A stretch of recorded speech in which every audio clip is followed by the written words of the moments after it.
be going through 4 chapters tonight, 1 Samuel 19 through 22. So while you guys turn there, I will just recap what we talked about last week. We went through 16, 17, and 18. So Samuel anointed David to be king. Well, actually, it didn't say to be king. He just anointed David. Didn't say why. The Spirit of the Lord then rushed upon David, and it left Saul basically at the same time, and a tormenting spirit took the place of the Spirit of the Lord that was within Saul. And then David is brought in to play music to soothe Saul's tormenting spirit. Then in chapter 16, David faces and defeats Goliath while all the other Israelites cower in fear. After that, everyone loves David because he defeated the giant. And Saul becomes jealous of David and tries to kill him, but fails to do so. And then chapter 18, Jonathan pledges to his allegiance essentially to David, and they are kindred spirits. Then at the end of the chapter, David marries one of Saul's daughters, Michal, or however you say her name, Michal. It's not Mitchell. And then it ended with the statement that said, David behaved more wisely than any of Saul's servants, and his name was highly esteemed. That's the end of chapter 18. Tonight, in these 4 chapters, we're going to see how a bitter root within Saul is going to lead to a lot of tragedy, and how lies often complicate things instead of helping. There's a verse, you guys might know it, in Hebrews chapter 12, verse 15. It says this: "See to it that no one fails to obtain the grace of God, that no root of bitterness springs up and causes trouble, and by it many become defiled." We are going to see that as like the theme verse of this section, because a bitter root is springing up within Saul, and it just leads to all sorts of tragedy, and people are lying left and right. Every chapter, basically, someone's lying. We'll talk about that. So let's dive in. Chapter 19, David protected from Saul. It says this: "Now Saul told his son Jonathan and all his servants to put David to death." So, quick turn of events. It's just David was okay. Saul tried to throw a couple spears at David, missed, and now he's just like, all right, first verse, let's just get into it. David needs to die. But Jonathan, Saul's son, greatly delighted in David. So Jonathan informed David, saying, "My father Saul is seeking to put you to death.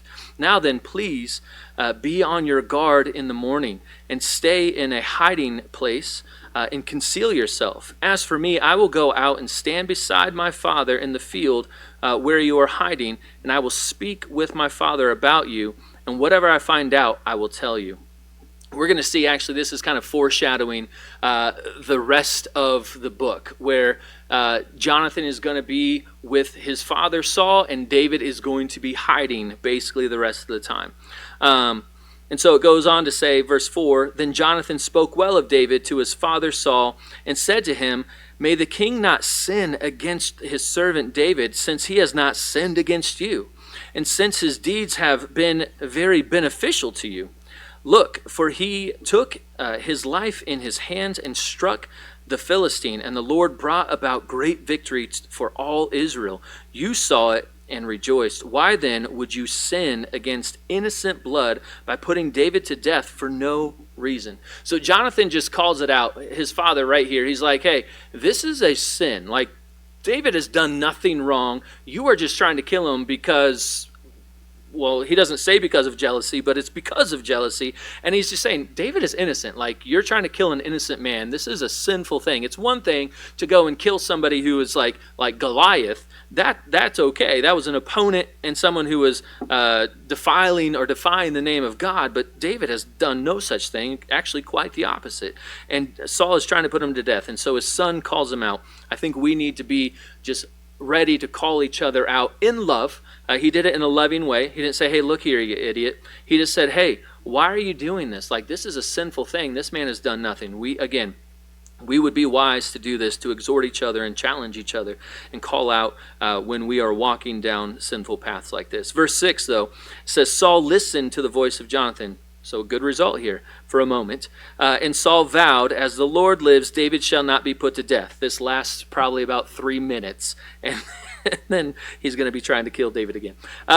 Then Jonathan called David, and Jonathan told him all these words, and Jonathan brought David to Saul, and he was was in his presence as before. And so everything was okay once again.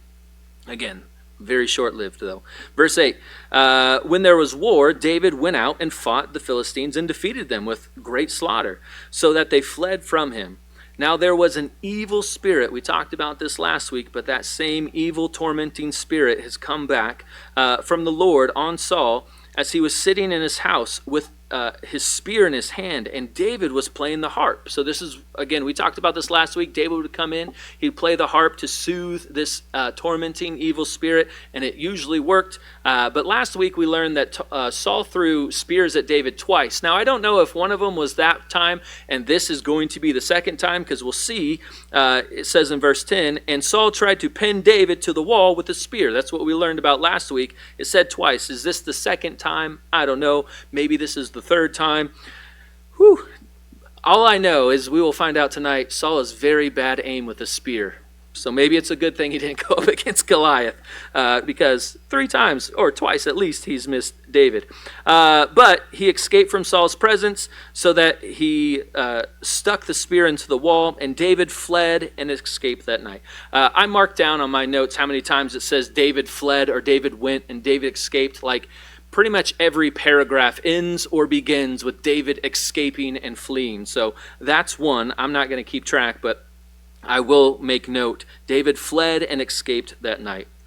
I will say, one of the cool things about David's life is that he wrote many of the Psalms, and if you read the very beginning of the Psalms, like the preface, I guess you could say, it says like what the account was about or why he wrote it, and so we know why he wrote some of those things. If you want, this next section was inspired, this next section inspired David to write Psalm 59. So if you want to write that down in your notes, but Psalm 59 is this very next thing where David is watched and tried to be they try to kill him.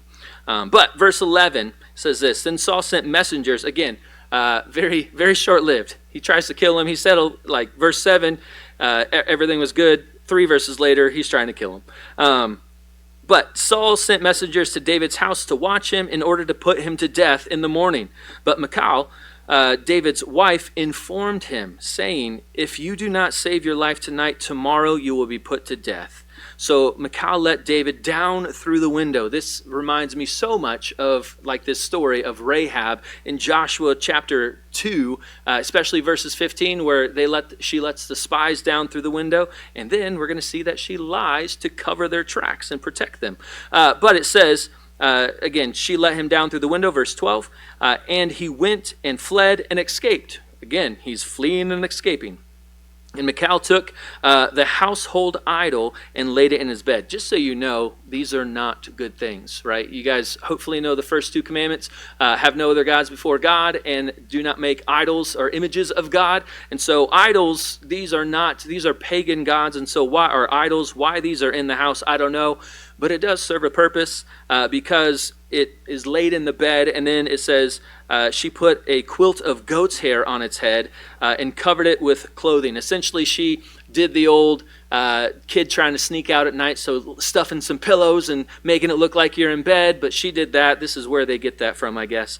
And it works because, verse 14, when Saul sent messengers to take David, she said, he is sick. So lie number 1, he's not in bed, he's gone, but she's like, oh, he's sick, like, leave him alone, even though I know you're going to kill him. Like, does it matter if he's sick? No, just stab him and get it over with. But he's sick. Oh, we don't want to kill him when he's sick. We'll leave.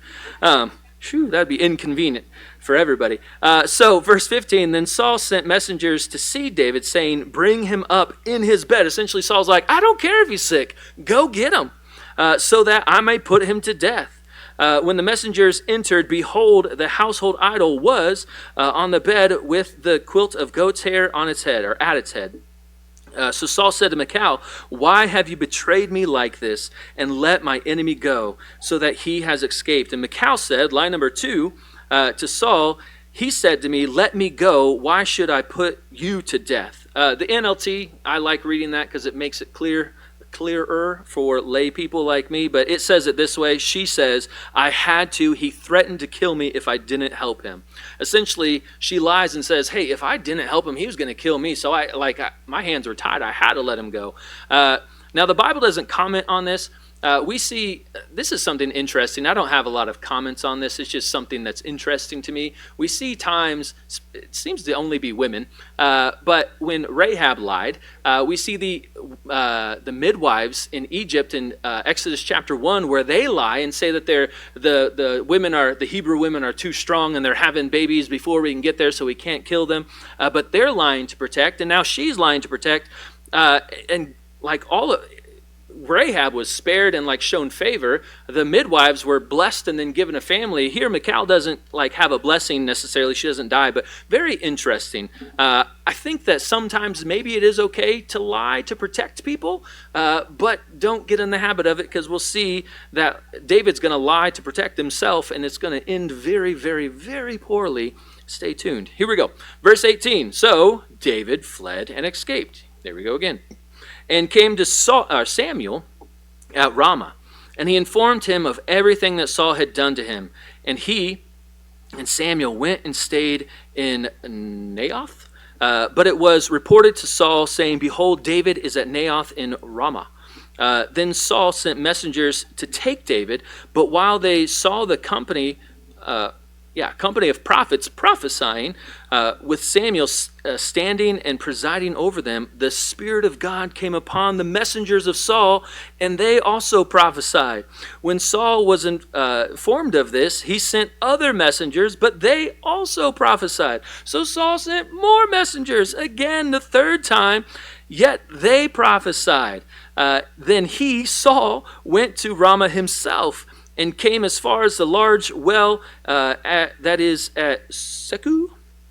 And he's asked, where are Samuel and David? And someone said, behold, they are in Naioth in Ramah. So he proceeded there to Naioth in Ramah, but the Spirit of God came upon him also, so that he went along prophesying continually until he came to Naioth in Ramah. He was also stripped of his clothes, and he prophesied, and he too prophesied before Samuel, and lay down naked all day and night. Therefore, they say, is Saul also among the prophets? Now, this section, I don't know, I'm old, but I remember, I don't know if it's still on the air, but the Oprah Winfrey show, where everyone's like, you get a car, you get a car. It's like, you get a prophecy, you get a prophecy. Everyone, look under your seats. There's a special piece of paper. You get a prophecy. Everyone gets a prophecy. It's everybody's prophesying. Pretty cool, pretty interesting. The prophecy here, though, isn't foretelling of future events, I don't believe. I think it's more just speaking words of prayer and praise to God under the influence of the Holy Spirit. That's also a form of prophecy, and I think that's what they were doing. But this is very interesting. Joe taught on this a few weeks ago, but this brings full circle the events in chapter 10. If you flip back there, this is when Saul was anointed as king, and he started to prophesy. All right, and they asked, the people around him at the time said, and Samuel was around, they said, who is their father, aka who is the father or the head of the prophets? And we see that then and now, once again, Samuel is the head of the prophets at this time.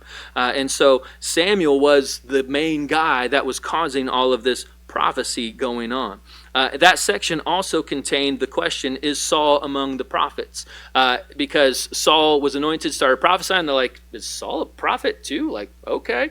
And now here again is hey, he's prophesying. But this time it's very interesting, because this time he is no longer in favor with the Lord. He is a violent and aggressive king. And he's humbled by God before Samuel and made to speak blessings, and is stripped down and laid bare. Essentially, all day and all night, he is just humbled and can only speak blessings. It reminds me of Balaam in Numbers, if you remember that, where Balak, the king, tries to curse or hires this bad guy, essentially this prophet, to curse Israel, and instead of cursing 3 times, he utters blessings. He can't help but bless Israel instead of curse. Very interesting. Here, Saul is trying to go and do harm, but instead he goes and blesses. Pretty neat. Anyway, chapter 20, verse 1, David fled. Once again, here he goes. He's on the run. From Naoth in Ramah, and he came and said to Jonathan, "What have I done? What is my guilt and what is my sin before your father that he is seeking my life?" He's like, man, what have I done?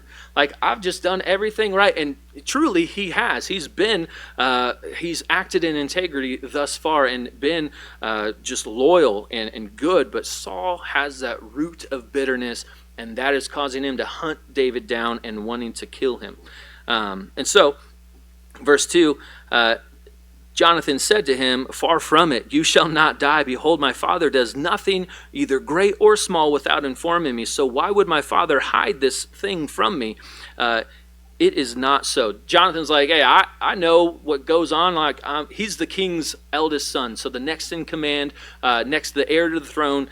Saul basically fills him in on everything. So he's like, I haven't heard of anything, so you should be good. But David says this, "Yet David vowed again, saying, your father is well aware that you have found favor, that I have found favor in your sight. And he has said, Jonathan is not to know this, otherwise he will be worried." So David's basically like, hey, your father is keeping you out of the loop on this because he knows it's going to bother you, and he knows, like, you already saved my skin once and called him out for it, so now he's keeping it hidden from you. And it goes on to say, "But indeed, as the Lord lives, and as your soul lives, there is just one step between me and death." He's like, man, I'm on the verge of, like, it's close. This Saul is at my death is at my door, and Saul's right there knocking.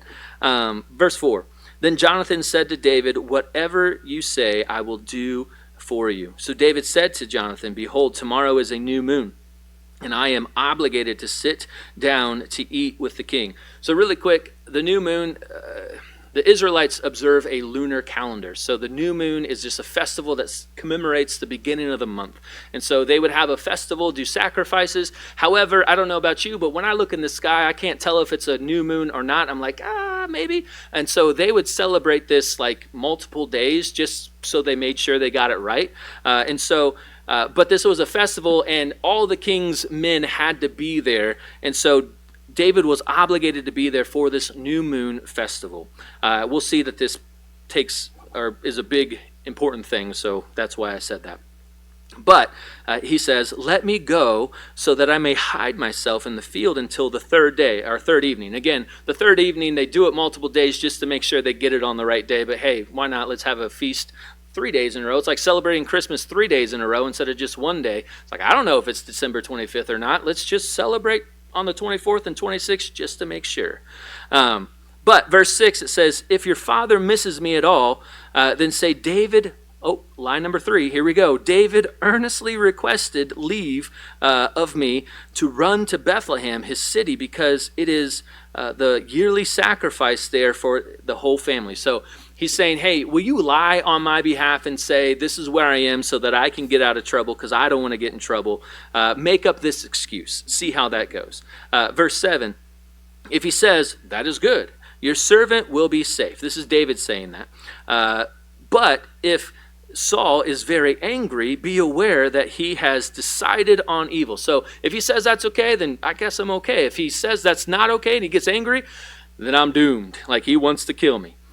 "So deal kindly with your servant, for you have brought your servant into a covenant of the Lord with you." So again, this goes back to chapter 18 where David and Jonathan vow to each other and make this covenant to just have each other's backs and be there for each other.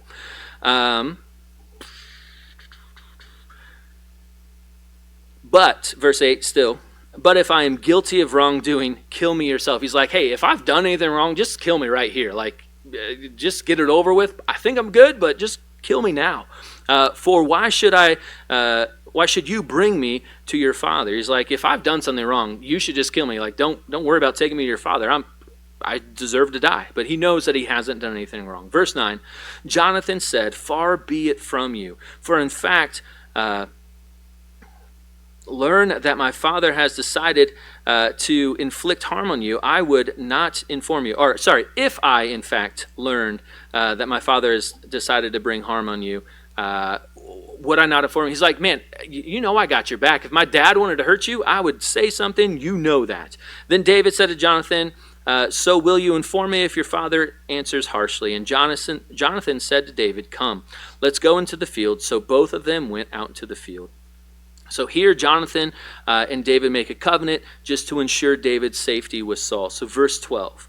Then Jonathan says to David, the Lord, the God of Israel, is my witness. When I have sounded out my father about this time tomorrow or the third day, behold, if he has a good feeling toward you, shall I not then send word to you and inform you? If it pleases my father to do you harm, may the Lord do so to me, and more so if I fail to inform you and send you away, so that you may go in safety. And may the Lord be with you as he has been with my father.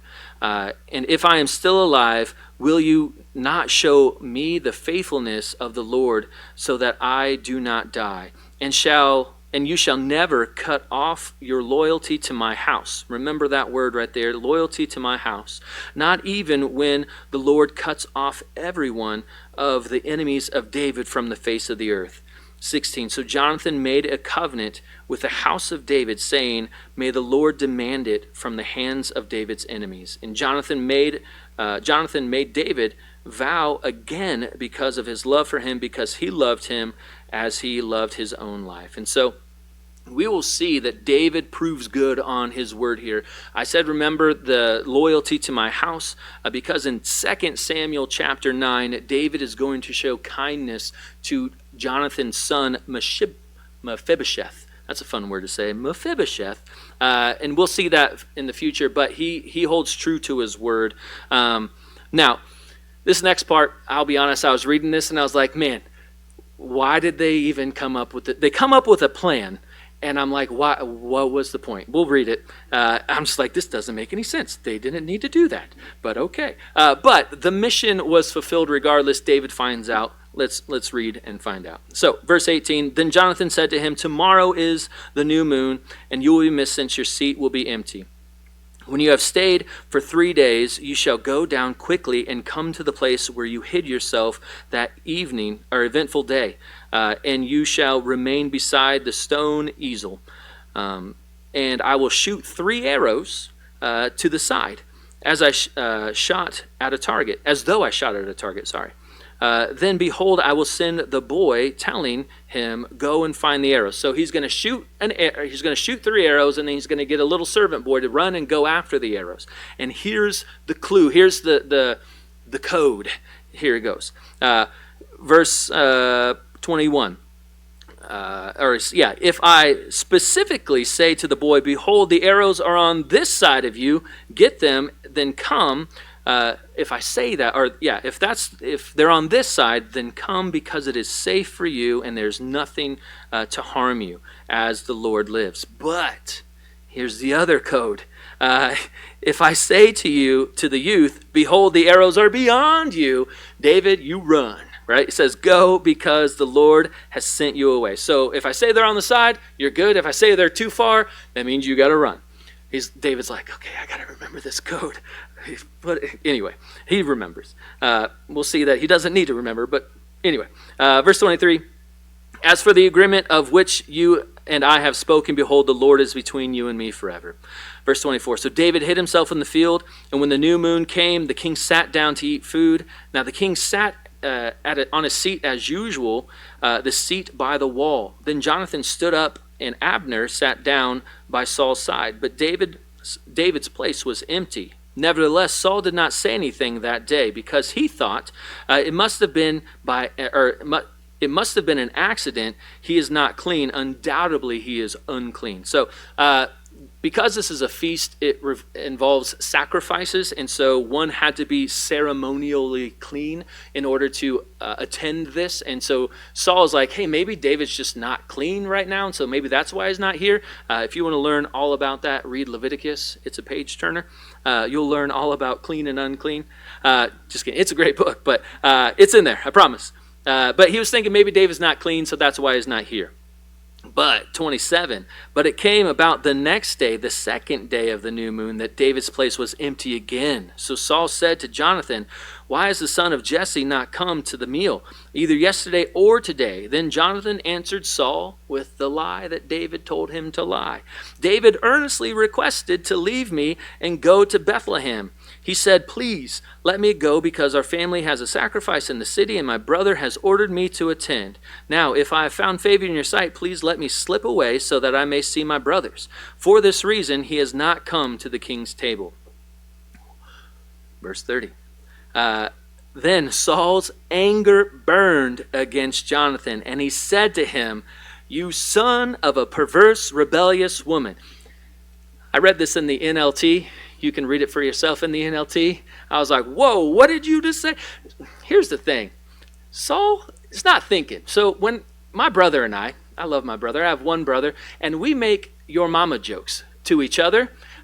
Just for the irony that I'm also insulting my own mother. So I'll be like, your mama's so fat, and like to him, but I'm talking about my own mom. And it's like just me being silly. Saul here is talking to his son about his son's mother, which is his wife.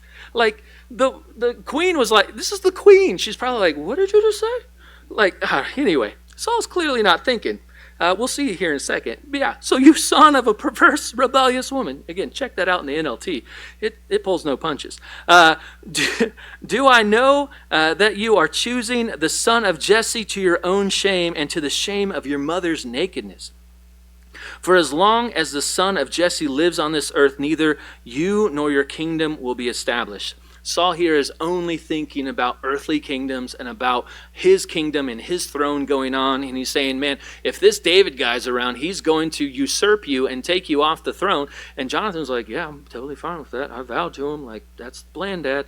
But anyway, Saul doesn't know that. Maybe he does, but Saul doesn't like it. Then send men and bring him, for he is doomed to die. But Jonathan replied to his father, Saul, and said to him, why must he be put to death? What has he done? Again, same question as before in chapter 19. Like, what has he done? Like, why are you trying to kill him? Give me a good reason to kill this man. Verse 33. Then Saul hurled a spear at Jonathan to strike him and kill him. But he missed because he's very bad at throwing spears, as I told you. So Jonathan knew that his father had decided to put David to death. That was the clue. Like he chucked a spear at you, a spear at you, and you're like, oh, I guess he wants to kill David. Anyway, here's your sign. Verse 34, then Jonathan got up from the table in a heat of anger and did not eat the food on the second day of the new moon because he was worried about David since his father had insulted him and his mother. Verse 35. Now it came about in the morning that Jonathan went out to the field at the time agreed upon with David, and a little boy was with him. And he said to this boy, run, find now the arrows which I am about to shoot. The boy ran, and he shot an arrow past him. When the boy reached the location which Jonathan had shot, Jonathan called to the boy and said, here's the code, is the arrow not beyond you? Then Jonathan called after the boy, hurry, be quick, do not stay. And Jonathan's boy picked up the arrow and came to his master. But the boy was not aware of anything. Only Jonathan and David knew the secret code about the matter. Verse 40, then Jonathan gave his weapon to the boy and said to him, go bring them to the city. So Jonathan and David are alone. He shoots the arrow. The boy does the thing. He gets it, takes the arrow back, and this. And verse 41, when the boy was gone, David got up from the south side, and he fell on his face to the ground and bowed 3 times. And they kissed each other and wept with each other. And David wept immeasurably. So they went and talked to each other. What was the point of the code? You could have just gone and talked to each other. Just be like, hey, David, it's safe to come out. He's trying to kill you. But instead, I got to shoot some arrows and be like, it's not too far. I don't know. Anyway. But here, the kissing here is just this is the last time that they are going to see each other. And I think they know this. I think they know that they are going to part ways. And they are basically separated the rest of the book. And spoiler alert, I don't know if you know this, but 1 Samuel ends with the death of Saul and Jonathan in chapter 31, and that's when David takes over as king in 2 Samuel chapter 1. And so David, from this point on, is going to be continually running from Saul, and Jonathan is going to be with his father and die by his side. And so this is why they are weeping. Verse 42, though, then Jonathan said to David, go in safety, since we have sworn to each other in the name of the Lord, saying, the Lord will be between me and you, and between my descendants and your descendants forever. So David set out and went on his way, while Jonathan went into the city. So again, David's going to go his way, Jonathan's going to go his way. But once again, David set out and went on. David is fleeing, David is escaping, David is going. Chapter 21. Then David came to Nob, to Ahimelech the priest. And Ahimelech came trembling to meet David and said to him, why are you alone and no one with you? So David goes to this town called Nob. This is a town of priests, which we will see. And the head priest comes out to meet David, and he is trembling. He's like, oh, it's not good that this guy is here. Like, hope you come bearing good news. Like, please don't bring any bad stuff with you. But David is alone. And David, verse 2, lie number 4, we'll say 4.1. Lie number 4.1, and this is the doozy. This is the lie that you'll see. It's not a good lie. David, shame on David. And I think he learns his lesson. We'll see. David said to Ahimelech the priest, the king has commissioned me with a matter and has said to me, no one is to know anything about the matter on which I am sending you, with which I have commissioned you. So he's like, hey, I'm on a secret mission from the king, and no one knows about this. He's not. He's on a secret mission to run away from the king that everyone should know about, but news hasn't reached this. And then it goes on to say, I have directed the young men to a certain place. Now, whether or not he had young men with him, I don't know. I will say Jesus, I'll talk about this in a second, Jesus comments on this and says that he has men with him. So I am inclined to believe Jesus here, that he is with other men. But I listened to someone teach on this just because I wanted to hear their take, and he was saying that David was alone. And I was like, oh, seems like he's alone, but then Jesus says that he has men with him. It doesn't say that he was alone, because David, but here's the thing about lying, right? What of this is true and what of this isn't true? I don't know. Is David lying this whole time? Is this partially true? Is this all true? Obviously, it's not all true, but that's the issue with lying, is it's hard to decipher what is true and what is not. When you speak with honesty and when you speak with integrity and you're just telling the truth, like your yes is yes and your no is no. There's no, is this the right stuff? Like, be people that speak truth. Be people that speak honestly, and have integrity, because your word is not worth much if you don't speak the truth. And so again, here I don't know if David directed the young men to a certain place. I'm inclined to believe that because Jesus believed that, but we'll talk about that in a second. Anyway, now then, verse 3, now then, what do you have on hand? Give me 5 loaves of bread, or whatever can be found. The priest answered David and said, there is no ordinary bread on hand, but there is consecrated bread, if only the young men have kept themselves from women. David answered the priest and said, be assured, women have been denied to us as previously when I left, and the bodies of the young men were consecrated, though it was an ordinary journey. How much more then will their bodies be consecrated today? It's like, we've been gone a while and we ain't been with no women, so we're good. Verse 6, so the priest gave him consecrated bread, for there was no bread there except the bread of the presence, which was removed from its place before the Lord in order to put hot bread in its place on that day. It was taken away. So really quick, what is this bread stuff? So ordinary bread is just that. It's just regular old bread that you and I eat. We make sandwiches and all that stuff. However, all they had on hand was consecrated bread, or holy bread, or show bread.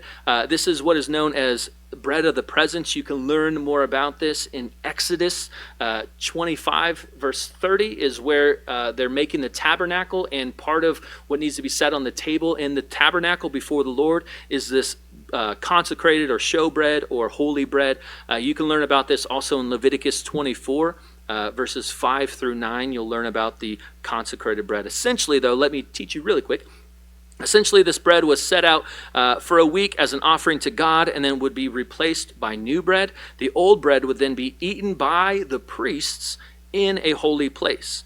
Ahimelech here is bending the rules by letting David and his men take it and eat it because they were, one, not priests, and two, they were not going to eat it in a holy place. However, again, this is where Jesus talks about it.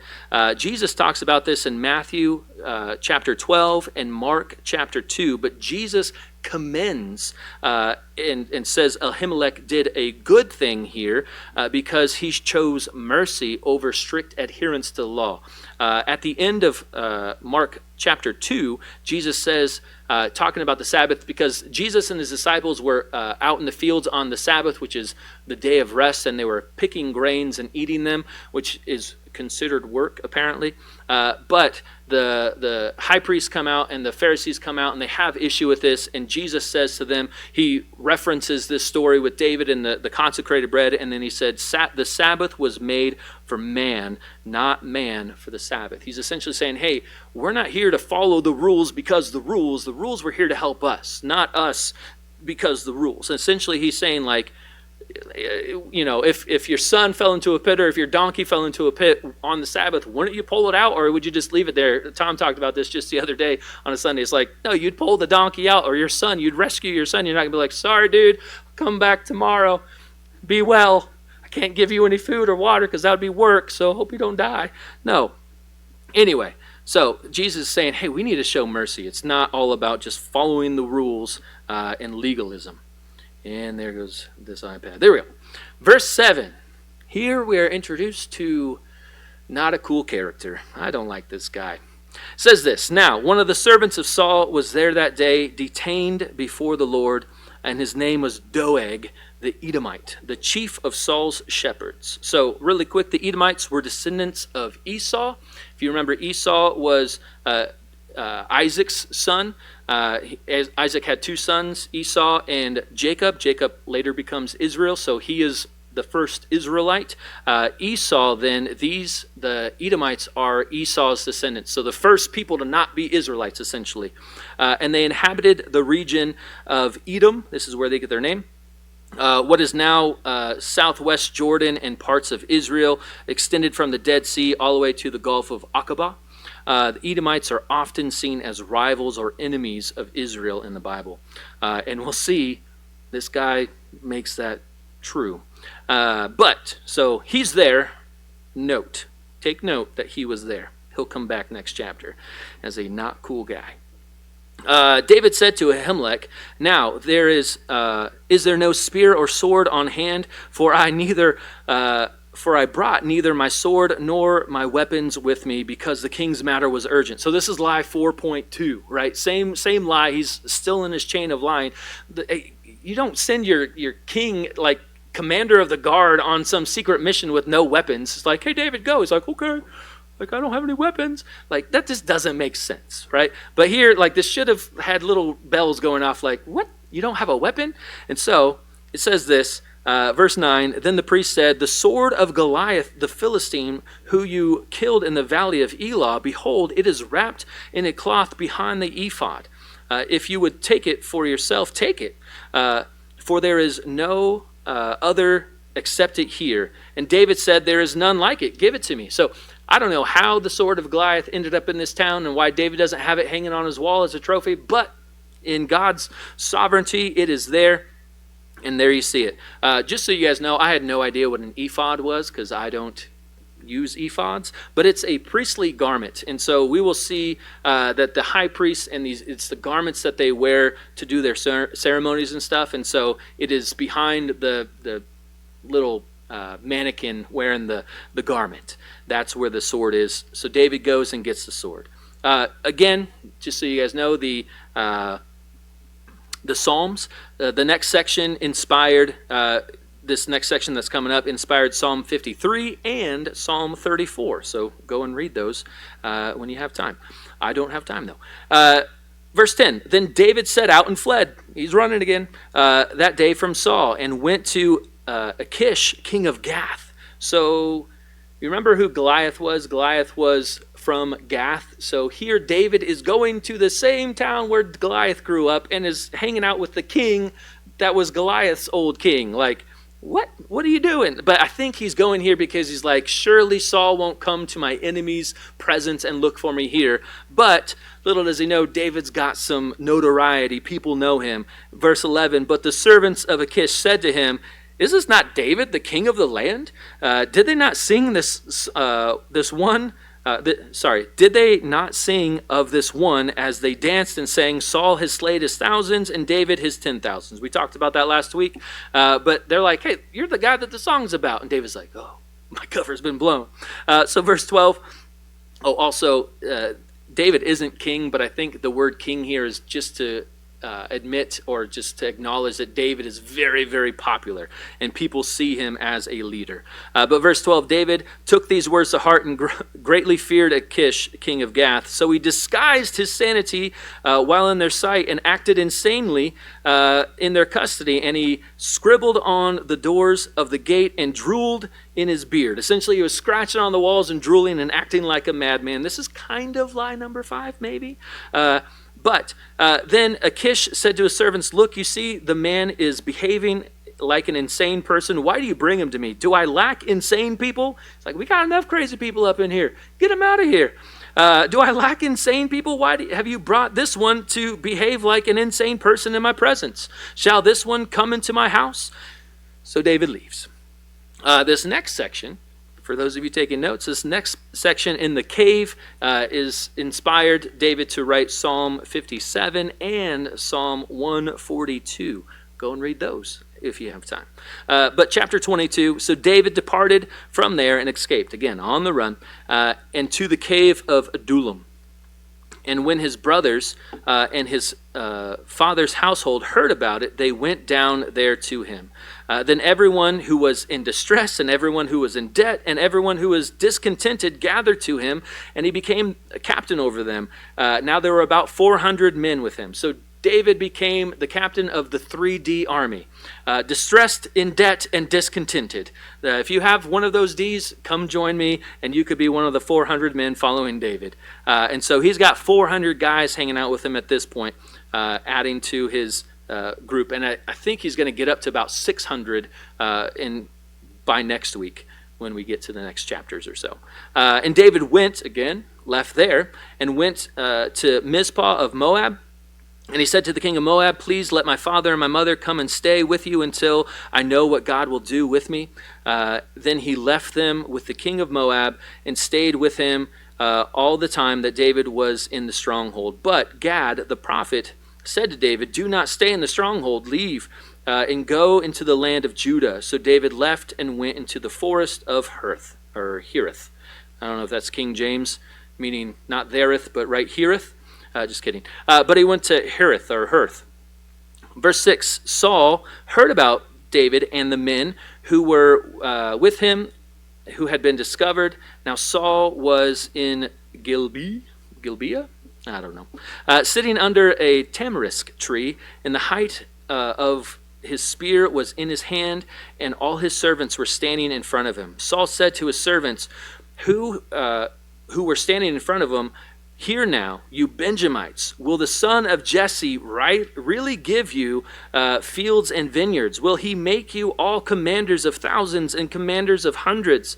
Essentially he's saying, hey, is David actually going to be like a good king and give you all this stuff? Like, I am your leader. I'm going to give you all this good stuff. Can David really deliver? Saul here is making it this appeal saying that I can hook you up and David cannot. Verse 8, for all of you have conspired against me, so that there is no one who informs me when my son makes a covenant with the son of Jesse. He's like, hey, all you guys knew about this covenant and no one told me? Like, why are you conspiring against me? Saul here is reeling. He is out of control. He's like, man, I've got no one on my side. And we're actually going to see that here in a second. And there is none of you who cares about me or informs me that my son has stirred up my servant against me to lie in ambush as it is this day. He's essentially saying, David's trying to kill me. It's like, no. You're trying to kill David. He's running. David's not trying to kill you. So I think he's trying to justify why he's trying to kill David because he thinks David's trying to kill him, even though that's not true. Then Doeg, the Edomite, remember that guy from last chapter, verse 7? Yeah, he's back. Who was standing in front of the servants of Saul, responded and said, I saw the son of Jesse coming to Nob to Ahimelech, the son of Ahitub, and he inquired of the Lord for him. And my iPad went out again. Goodness gracious, why are you doing this? There we go. And he inquired of the Lord for him, gave him provisions, and gave him the sword of Goliath the Philistine. One quick interjection. This section with Doeg the Edomite inspired David to write Psalm 52. That's a doozy. Check that one out. He is not holding his words with Doeg. He is displeased, to say, and rightly so. We'll see. If you do not dislike strongly Doeg at the end of tonight, then I have concern for you. But verse 11, then the king sent a messenger and summoned Ahimelech, the priest, the son of Ahitub, and all of his father's household, and the priests who were in Nob, and all of them came to the king. Saul said, now listen, son of Ahitub. And he replied, here I am, my lord. And Saul said to him, why have you and the son of Jesse conspired against me, in that you have given him bread and his sword, and have inquired of the Lord of him, so that he would rise up against me by lying in ambush as it is in the day, or this day? He's essentially saying, hey, you gave him all this stuff, and now he's going to use it to kill me. And Ahimelech's like, what? Then Ahimelech answered the king and said, and who among your servants is as faithful as David? He's the he's the king's son-in-law, who is the commander over your bodyguard and is the honored in your household. Like, David is the guy. Like, you would have probably put me to death if I didn't help him, and he was like in good standing with you. Like, I had to help him. I didn't know. Essentially, right here, and it says, verse 15. And did I just begin to inquire of the Lord for him today? It's like, no, I've been praying for this guy for a long time. I've been helping him, been rooting for him for a long time. Far be it from me. Do not let the king impute anything against his servant or against any of the household of my father, because your servant knows nothing at all of this whole affair. It's like, I'm in the dark here. I was just trying to help your number one guy. Like, what? How did I do anything wrong? But this is not a good moment. But the king said, you shall certainly die, Ahimelech, you and your father's household. And the king, there goes my iPad again. Goodness gracious. Stop it. I got to check into that. And the king said to the guards who were attending him, turn around and put the priest of the Lord to death, because their hand is also with David, and because they knew that he was fleeing and did not inform me. So he's mad because they didn't narc on him or tattle on him, even though they knew nothing of it. But check this out. But the servants of the king were unwilling to reach out with their hands and attack the priests of the Lord. Good for them. They're like, nah, we're not doing that. You're crazy. You're crazy. But leave it to Doeg. He's your guy. Then the king said to Doeg, you Edomite, you're not an Israelite, you don't care. You go and turn around and attack the priest. And Doeg, the Edomite, turned around and attacked the priest, and he killed on that day 85 men who wore the linen ephod.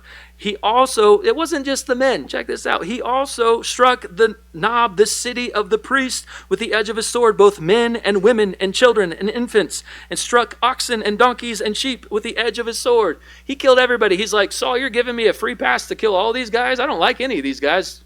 Thank you. I figured I'd get in trouble, but you're giving me the green light. I'm doing it. This guy is not a good guy, and this is a very tragic event. But this shows just how depraved Saul has become.